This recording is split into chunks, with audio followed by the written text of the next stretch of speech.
débat du samedi autour de cette question qu'on vous pose sur nos réseaux, notamment sur Twitter.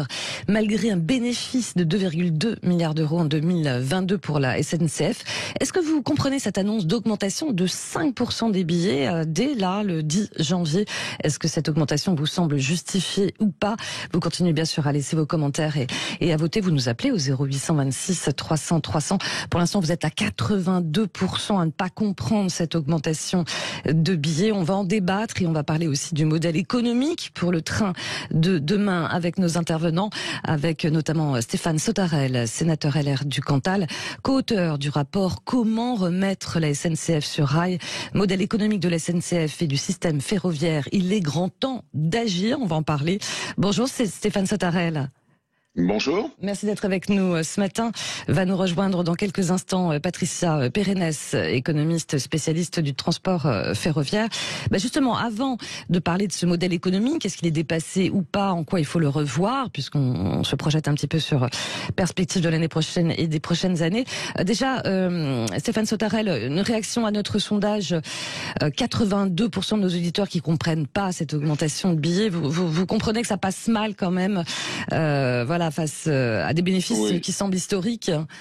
Bien sûr, je comprends tout à fait que ça passe mal parce que déjà nous avons des tarifs qui sont relativement élevés au moment où nous voulons inciter les voyageurs à prendre un transport décarboné et donc le transport ferroviaire en particulier. Nous avons déjà des tarifs qui sont supérieurs à la moyenne et surtout qui ne sont pas transparents. C'est-à-dire que chaque voyageur, nous l'avons dénoncé dans notre rapport, s'interroge si son voisin dans le train a payé le même prix que lui parce qu'il y a un modèle de tarification qui s'appelle le yield management, qui est copié sur celui de l'aviation, qui fait que, en fonction du moment, de la période, en fonction de vos cartes d'abonnement, en fonction de la situation familiale, vos tarifs sont tout à fait différents. Et puis surtout, c'est un des points majeurs sur lequel nous reviendrons sans doute, c'est notre système de péage. Nous avons un système de péage qui est beaucoup plus important en France que dans les autres pays. Il faut peut-être expliquer ce système de péage d'ailleurs. Absolument. Oui, allez-y. C'est le coût que doit payer le transporteur pour faire circuler un train sur une voie. En fait, nous avons un système, nous avons d'un côté SNCF Réseau qui gère les voies et de notre côté SNCF Voyageurs, mais aussi avec l'ouverture à la concurrence d'autres opérateurs qui font circuler des trains sur ces voies. Et en fait, quand on fait circuler un train, on doit payer un péage, un coût, un prix à SNCF Réseau. Et ce prix de péage est à peu près le double en France des autres pays européens pour une raison simple, c'est que nous faisons payer la totalité de l'investissement ferroviaire par ce péage, ou la quasi-totalité. Et ça, c'est un écart considérable par rapport aux autres pays qui explique la raison pour laquelle le transport est plus cher dans notre pays du fait de ce péage. Et c'est ce que nous avons dénoncé avec mon collègue Hervé Maurey dans notre rapport, parce que l'État est défaillant sur son investissement sur les infrastructures. Voilà ce qui est à la cause de ce coût supérieur du billet SNCF dans notre pays. On va faire rebondir, on va faire réagir Patricia Pérennes qui nous a rejoint au téléphone, qui est économiste spécialiste du transport ferroviaire. Bonjour Patricia Pérennes. Bonjour. Oui, vous venez d'entendre, j'imagine, Stéphane Sautarel. Oui, je rejoins tout à fait à ce qu'il a dit. C'est vrai que c'est pas un sujet qui est connu et c'est bien de le souligner pour vos auditeurs, que le problème majoritaire en France, finalement, c'est ce problème d'investissement de l'État dans l'infrastructure, qui fait qu'à la fois le billet final va être cher, mais aussi que l'infrastructure est quand même en état dégradé.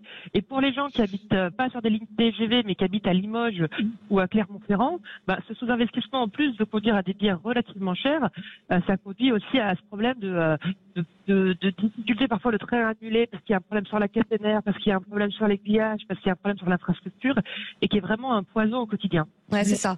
Mais comme vous le dites, c'est pas si compris par nous les usagers. Voilà, beaucoup disent mais attendez, on comprend pas. Donc déjà la SNCF fait là des bénéfices historiques. L'État rembourse sa dette. En même temps, 60% des bénéfices, comme vous le dites, vont être reversés au fond pour remettre en état le réseau ferroviaire. Donc on se dit on comprend pas. La SNCF a de l'argent ou n'a pas d'argent? D'où vient cette histoire d'endettement aussi? Alors, les 2 milliards, c'est à la fois beaucoup, et c'est vraiment, je pense, une bonne nouvelle parce que ça va permettre de réinvestir dans cette infrastructure. Et en même temps, 2 milliards, c'est environ ce qui manque chaque année. Même, il manquerait sans doute un peu plus pour pouvoir maintenir une infrastructure en bon état. Du coup, il faudrait plus, il faudrait le double, c'est ça que vous dites? Alors, si on regarde les pays étrangers, mais ça a été dit par le sénateur à l'instant, En Allemagne, ils mettent environ 2 fois plus d'argent. En Suisse, ils mettent environ 10 fois plus d'argent dans l'infrastructure. Donc, à un moment donné, un beau réseau ferroviaire comme en Suisse, ça a un certain coût. On ne peut pas vouloir faire la transition écologique, consommer moins de pétrole, et puis de ne pas vouloir investir. Enfin, à un moment, il faudra investir dans l'infrastructure. Et oui, ça a un coût d'avoir une infrastructure en bon état. Et pourtant, la SNCF doit forcément se moderniser et aller notamment vers des TGV plus économes en énergie, hein, Stéphane Sautarel. Oui, bien sûr, mais justement, autant sur les TGV, c'est de la seule responsabilité de la SNCF, puisqu'on est là sur un marché totalement ouvert.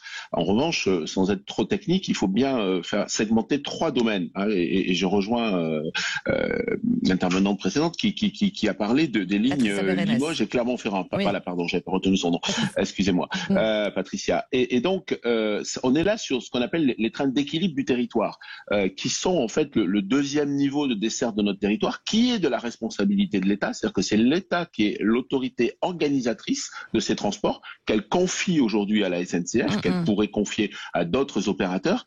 Et donc là, on a une vraie responsabilité de l'État sur ces lignes-là. Et ensuite, on a le 3e niveau qu'on appelle les TER, les trains express régionaux, qui sont de la responsabilité des régions. Et pour le coup, les régions aujourd'hui jouent complètement le jeu et investissent notamment sur le matériel roulant pour améliorer les transports dans nos régions. Je crois qu'on peut en témoigner dans toutes les régions. En revanche, là aussi, on se heurte à une difficulté qui a été notamment dénoncée dans les Hauts-de-France, mais qui est vraie dans toutes les régions françaises, c'est les difficultés du réseau, c'est-à-dire ces infrastructures défaillantes. Et donc ça, c'est de la responsabilité de l'État ou de la SNCF si l'État le confie à la SNCF Réseau en particulier. Et donc c'est là que nous demandons à ce que la SNCF Réseau soit sortie du giron de la SNCF pour faire l'objet de financements publics, parce que nous devons avoir des financements publics sur ces infrastructures si nous voulons à la fois les régénérer et les moderniser. Nous avons un retard considérable à l'échelle européenne. Alors, avant de donner la parole à nos auditeurs, parce que ça y réagit beaucoup, 0800 26 300 300. Patricia Pérennes, vous êtes pour l'ouverture à la concurrence. Selon quelles conditions ? En fait, l'ouverture à la concurrence, et je pense que si l'infrastructure est en mauvais état, mettre des nouveaux concurrents, ça ne changera rien. Mais en attendant, la SNCF, parfois, et donc j'ai travaillé pour une région, elle manque de nouveautés, de créativité, elle manque parfois de volonté d'améliorer le service parce qu'elle a l'habitude de faire les choses depuis des années. Et je pense que la concurrence, ça fera pas de miracle, mais ça peut aider tout le monde à se réinterroger sur la façon dont on organise le système ferroviaire. Est-ce qu'on pourrait pas mettre des trains toute la journée? Est-ce qu'on pourrait pas mettre les trains de façon différente pour en réduire le coût de fonctionnement tout en faisant... l'objectif, c'est vraiment de faire plus de trains. Et la concurrence peut être un outil pour ça, sans une fois de plus être une baguette magique. C'est-à-dire que s'il y a une infrastructure en mauvais état et que s'il n'y a vraiment pas de moyens en face pour améliorer la situation, non, la concurrence ne changera pas la face du monde. C'est ça. La concurrence, c'est pas une baguette magique, Stéphane Sautarel ?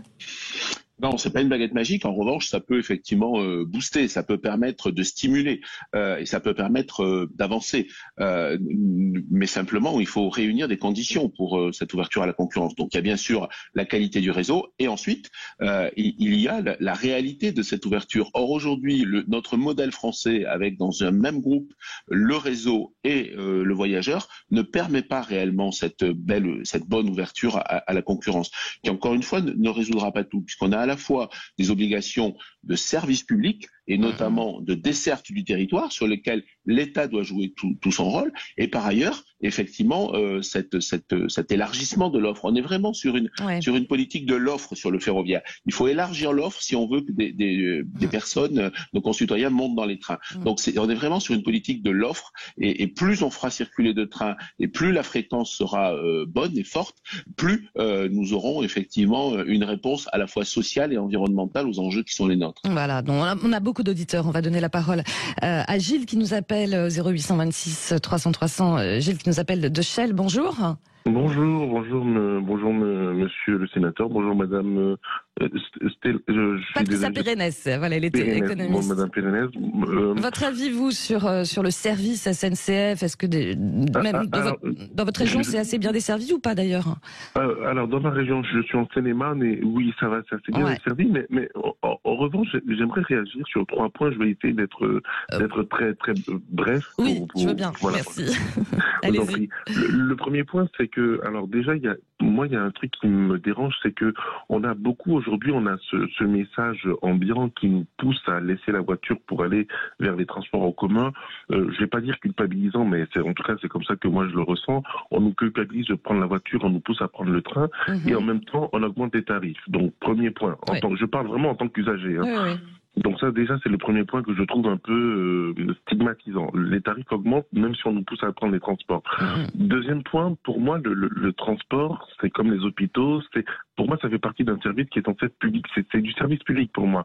Et j'ai ce sentiment, je pense pas être le seul, que on a un service qui se dégrade et les tarifs qui augmentent. Là encore, il y a une certaine incohérence. Et enfin, le dernier point, je vous entends parler de concurrence en disant que ça peut booster les choses. J'ai vu la concurrence arriver sur EDF. J'ai connu EDF, j'ai un certain âge. J'ai connu EDF quand il était seul. On nous a vendu que ça baisserait les prix. Je ne sais pas ce que je ressens aujourd'hui. Même chose dans les télécoms. Donc, permettez-moi de m'inquiéter quand j'entends que la concurrence arriverait également dans le transport. Merci pour votre témoignage. On va faire réagir. On va faire réagir effectivement sur votre propos, Gilles. Vous comprenez, Stéphane Sautarel, cette inquiétude où on se dit oui, quand on regarde aussi ailleurs. Oui, absolument. Je la comprends et je la partage. Sur le côté, pour reprendre rapidement les 3 points culpabilisants, oui, effectivement, on ne peut pas, tant qu'on n'a pas une offre effectivement accessible en termes de tarifs et surtout fiable, parce que ça a été souligné, on a encore beaucoup trop de retard, de dégradation, de décalage, d'annulation. Donc on ne peut pas offrir une vraie alternative et donc la voiture, quoi qu'il en soit, restera un complément au train. On ne supprimera pas totalement la voiture. La dimension service public, je l'ai dit, et je pense qu'aujourd'hui on a une défaillance de la part de l'État qui n'assure pas sa responsabilité sur les infrastructures. Et enfin, sur la dernière remarque, je la partage en partie, c'est-à-dire que le modèle EDF, effectivement, on le voit aujourd'hui avec les problèmes énergétiques, pose de vrais problèmes par rapport à la question de la production. Ensuite, qu'on ait plusieurs opérateurs qui distribuent cette électricité, c'est pas là qu'est la difficulté, c'est effectivement garder dans le giron public la production d'électricité. Et c'est la même chose sur le ferroviaire. Il faut garder dans le giron public les réseaux. Par contre, qu'il y ait plusieurs opérateurs qui fassent circuler des trains sur ce même réseau, c'est pas là la difficulté. Ça existe dans d'autres pays. C'est pas notre planche de salut, mais c'est pas ça la difficulté. La difficulté, c'est d'avoir une infrastructure qui soit un vrai service public et qui soit dans le giron, comme la production de l'énergie. Ouais. C'est votre avis aussi, Patricia Pérennes? Oui, je rejoins ce qui a été dit. La chose que je voudrais compléter en termes de tarifs et de prix, c'est que si on regarde objectivement le prix d'avoir une voiture, d'entretenir une voiture, de faire le plein avec le prix de l'essence qui va augmenter avec la fin de la ristourne, c'est moins cher de prendre les transports en commun. Et y compris en Ile-de-France, avec l'augmentation du pass Navigo. La voiture, c'est aussi un confort, et donc c'est là que je pense que l'auditeur voulait parler de culpabilité, parce qu'évidemment, on est mieux dans sa voiture tranquille. Si on regarde objectivement le coût des transports, c'est moins coûteux que la voiture. Les transports en collectif sont moins coûteux que la voiture dans la plupart des cas, sauf si vous prenez un billet de train une fois de temps en temps, mais si vous êtes un usager du quotidien, voilà, c'est pas là que réside l'enjeu. Et pour compléter sur cette histoire de prix, l'ouverture à la concurrence pour les transports du quotidien, ça ne changera pas les prix. Parce que les prix, on l'a vu, sont décidés par Valérie Pécresse, c'est-à-dire par la présidente d'Île-de-France Mobilité. Et dans les régions, c'est le conseil régional qui décide. Donc le prix est totalement décorrélé du coût.